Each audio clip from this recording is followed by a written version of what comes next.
Welcome back to comprehension solving session. So ಇವತ್ತು again 2023 paper and 11th question we are solving. Directly I am taking question before going to the passage. So which one of the following statement best reflects the crucial message conveyed by author of the passage? ಇಲ್ಲಿ crucial message ಬಗ್ಗೆ ಕೇಳ್ತಿದೆ. ಅದು best reflect ಆಗಬೇಕು ಅಂದರೆ more than one similar ಇರೋ answers ಇರ್ತವೆ, ಅದರಲ್ಲಿ best ಯಾವುದು ಅಂತ ನೋಡಬೇಕು. So option A, businesses that cause emissions may need to close down or pay for pollution in future. ಅಂದರೆ ಬಿಸ್ನೆಸಸ್ಸು ಯಾವ್ದು ಎಮಿಷನ್ ಮಾಡ್ತಾವಲ್ಲ ಅವು ಕ್ಲೋಸ್ ಡೌನ್ ಆಗಬೇಕು, ಇಲ್ಲ ಪೊಲ್ಯೂಷನ್ಗೆ ಫ್ಯೂಚರಲ್ಲಿ ಪೇ ಮಾಡಬೇಕು. Okay, the only solution is technological development related to the issues of climate change. ನಮ್ಗೆ ಒಂದೇ ಒಂದು ಸೊಲ್ಯೂಷನ್ ಉಳಿದಿದೆ, ಅದು ಏನಂದರೆ ಟೆಕ್ನಾಲಜಿಕಲ್ ಸೊಲ್ಯೂಷನ್. ಏನಕ್ಕೆ? ಕ್ಲೈಮೇಟ್ ಚೇಂಜ್ನ ಆ ಇಶ್ಯೂಸ್ನ ಸಾಲ್ವ್ ಮಾಡೋಕ್ಕೆ ಒಂದೇ ಇದೆ ದಾರಿ ಅಂತ. We'll see. Option C, waiting to deal with carbon emissions until technology improves is not a wise strategy. Technology ಬರುತ್ತೆ, ಬಟ್ ಟೆಕ್ನಾಲಜಿ ಬರೋವರೆಗೂ ಕಾರ್ಬನ್ ಎಮಿಷನ್ಸ್ನ ಕಂಟ್ರೋಲ್ ಮಾಡದೆ ವೆಯ್ಟ್ ಮಾಡದೆ ಅದು ಒಳ್ಳೆಯದಲ್ಲ ಅಂತ ಹೇಳ್ತಿದೆ. ಓಕೆ, ಸೊ ವೆಯ್ಟ್ ಮಾಡೋದು ಒಳ್ಳೆಯದಲ್ಲ, we have to take some measures ಅಂತ ಹೇಳ್ತಿರೋದು. Option D, since future technological change is uncertain, new industries should be based on renewable energy sources. So technology ಅನ್ನೋದು ಅನ್ಸರ್ಟನ್ ಆಗಿರೋದ್ರಿಂದ ಆ ಚೇಂಜು ನಾವು ರಿನ್ಯೂಬಲ್ ಎನರ್ಜಿಗೆ ಶಿಫ್ಟ್ ಆಗಬೇಕು ಅಂತ ಆಪ್ಷನ್ ಡಿ ಇಸ್ ಟಾಕಿಂಗ್. ನಾವು will read the passage and understand ಯಾವ ಒಂದು option ಈ ಪ್ಯಾಸೇಜ್ಗೆ ಸೂಟ್ ಆಗೋ ಥರ ಇದೆ ಅಂತ. ಓಕೆ, ಸೊ ಪ್ಯಾಸೇಜ್ ಈ ಥರ ಇದೆ.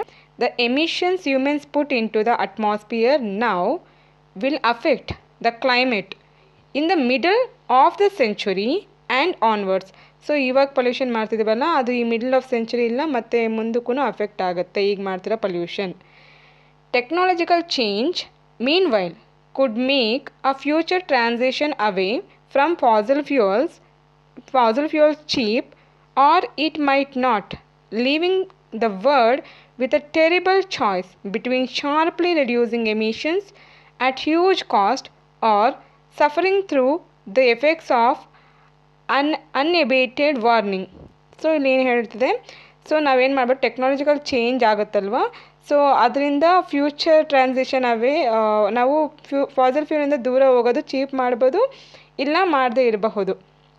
ಅದರಿಂದ ಏನಾಗುತ್ತೆ, ನಮಗೆ ಒಂದು ಟೆರಿಬಲ್ ಚಾಯ್ಸ್, ತುಂಬ ಡಿಫಿಕಲ್ಟ್ ಇರುತ್ತೆ. Because sharply like reducing emissions at huge cost, ಅಂದರೆ ಎಮಿಷನ್ಸ್ನ ಕಮ್ಮಿ ಮಾಡೋದು ಹ್ಯೂಜ್ ಕಾಸ್ಟ್ ಮೇಲೆ ಡಿಪೆಂಡ್ ಆಗುತ್ತೆ, ತುಂಬ ದುಡ್ಡು ಕನ್ಸ್ಯೂಮ್ ಆಗುತ್ತೆ. ಇಲ್ಲ ತುಂಬ ದುಡ್ಡು ಖರ್ಚು ಮಾಡಿ ಎಮಿಷನ್ ಕಮ್ಮಿ ಮಾಡ್ಬೋದು, ಇಲ್ಲ ಸಫರ್ ಮಾಡಬೇಕು ಆ ಎಫೆಕ್ಟ್ಸ್ನ ಖರ್ಚು ಮಾಡಿ ಎಮಿಷನ್ ಕಮ್ಮಿ ಮಾಡಿ, ಇಲ್ಲ you have to suffer with the emission ಅಂತ ಹೇಳ್ತಿದೆ. Okay, businesses that do not hedge against the threat of the uncertain outcomes fail. ಅವು ಯಾವುದು ಅಡಾಪ್ಟ್ ಆಗಲ್ಲಲ್ವ ಬಿಸ್ನೆಸ್ಸಸ್ಸು, ಆ ಬಿಸ್ನೆಸಸ್ ಎಲ್ಲ ಫೇಲ್ ಆಗ್ತವೆ. The world can not afford such recklessness on climate change. ಇದನ್ನು ನಮ್ಗೆ tolerate ಮಾಡೋದು ಸ್ವಲ್ಪ ಕಷ್ಟ ಆಗುತ್ತೆ, ಈ ಕ್ಲೈಮೇಟ್ ಚೇಂಜ್ನ ಟಾಲರೇಟ್ ಮಾಡೋದು ಕಷ್ಟ ಆಗುತ್ತೆ. ದೇ ಆರ್ ಟಾಕಿಂಗ್ ಆನ್, ಏನು ಮಾತಾಡ್ತಿದ್ದಾರೆ, ಎಮಿಷನ್ಸ್ನ ಮಾಡ್ತಿದ್ದೀವಿ, ಎಮಿಷನ್ ಕಂಟ್ರೋಲ್ ಮಾಡಬೇಕು. ಸೊ ಹಂಗಾಗಿ ಅದು ಟೆಕ್ನಾಲಜಿ ಮೇಲೇನೂ ಡಿಪೆಂಡ್ ಆಗುತ್ತೆ. ಟೆಕ್ನಾಲಜಿ ಅನ್ನೋದು ಇಲ್ಲ ಐ ಕಾಸ್ಟಲ್ಲಿರುತ್ತೆ, ಇಲ್ಲ ನಾವು ಎಮಿಷನ್ ಫೇಸ್ ಮಾಡಬೇಕಾಗುತ್ತೆ ಟೆಕ್ನಾಲಜಿ ಬಂದರೂ ಸಮೇತ. ಸೊ ಅಂಥವು ಯಾವ ಅಡಾಪ್ಟ್ ಆಗ್ತಿಲ್ವ ಬಿಸ್ನೆಸಸ್ಸು ಅವೆಲ್ಲ ಫೇಲ್ ಆಗೋ ಚಾನ್ಸಸ್ಸು ಇದ್ದಾವೆ. ಸೊ ಕ್ಲೈಮೇಟ್ ಚೇಂಜ್ನ ಹ್ಯಾಂಡಲ್ ಮಾಡೋದು ಕಷ್ಟ. ಈ 4 ಪಾಯಿಂಟ್ಸ್ ಮೇಲೆ ಇದೆ. ಸೊ ನಾವಿವಾಗ ನೋಡೋಣ option again. Business that cause emissions may need to close down or pay for a pollution in future. So business fail ಆಗ್ತವೆ, ಅವು ಇವಾಗ ಅವನ್ನ ಕ್ಲೋಸ್ ಡೌನ್ ಮಾಡ್ಕೊಬೇಕು, ಇಲ್ಲ pay for pollution in future ಅಂತ ಡೈರೆಕ್ಟ್ಲಿ ಏನು ಹೇಳ್ತಿಲ್ಲ, but still will have a thing. Option B, the only solution technological development ಮಾತ್ರನೇ ಒಂದು ಸೊಲ್ಯೂಷನ್ ಅಂತ ಅಲ್ಲಿ ಎಲ್ಲೂ ಪ್ಯಾಸೇಜಲ್ಲಿ ಹೇಳಿಲ್ಲ, ಇದು ಒಂದು ಸೊಲ್ಯೂಷನ್ ಅಂತ ಹೇಳ್ತಿದ್ರು, ಇದು ಮಾತ್ರನೇ ಸೊಲ್ಯೂಷನ್ ಅಂತ ಸಿ. ಸೊ ಇದು wrong. Waiting to deal with carbon emission until technology improves is not a wise strategy. So ಇದು ಡೈರೆಕ್ಟ್ಲಿ ಹೇಳಿಲ್ಲ ಅಂದರೂ ಅದನ್ನೇ ಅವ್ರು ಹೇಳ್ತಿರೋದು, ಏನಂದರೆ ಟೆಕ್ನಾಲಜಿ ಬರೋಕ್ಕೆ ಲೇಟ್ ಆಗುತ್ತೆ, ಬಂದ್ರೂ ಕಾಸ್ಟ್ ಜಾಸ್ತಿ ಇರುತ್ತೆ, ಇಲ್ಲ ಅಂದ್ರೂ ನಾವು ಎಫೆಕ್ಟ್ನ ಫೇಸ್ ಮಾಡಬೇಕು, ಇದೂ ಒಂದು ಸ್ವಲ್ಪ ಚಾನ್ಸಸ್ ಇದೆ. So option D, since future technological changes uncertain, ನಾವು ರಿನ್ಯೂಬಲ್ ಎನರ್ಜಿಗೆ ಶಿಫ್ಟ್ ಆಗಬೇಕು ಅಂತ. ಇದನ್ನು ರಿನ್ಯೂಬಲ್ ಎನರ್ಜಿ ಅಂತ ಎಲ್ಲೂ ಮಾತಾಡಿಲ್ಲ. ಸೊ ಇವೆರಡು ಆಪ್ಷನ್ ನಮ್ಗೆ ಸ್ಟ್ರಾಂಗಾಗಿ ಗೊತ್ತು, ಇವೆರಡು ರಾಂಗ್ ಅಂತ. ನೀವು ಕಮೆಂಟ್ ಮಾಡಿ ಎ ಆ್ಯಂಡ್ ಸಿ ಅಲ್ಲಿ ಯಾವುದು ರೈಟ್ ಅಂತ. That's all for today.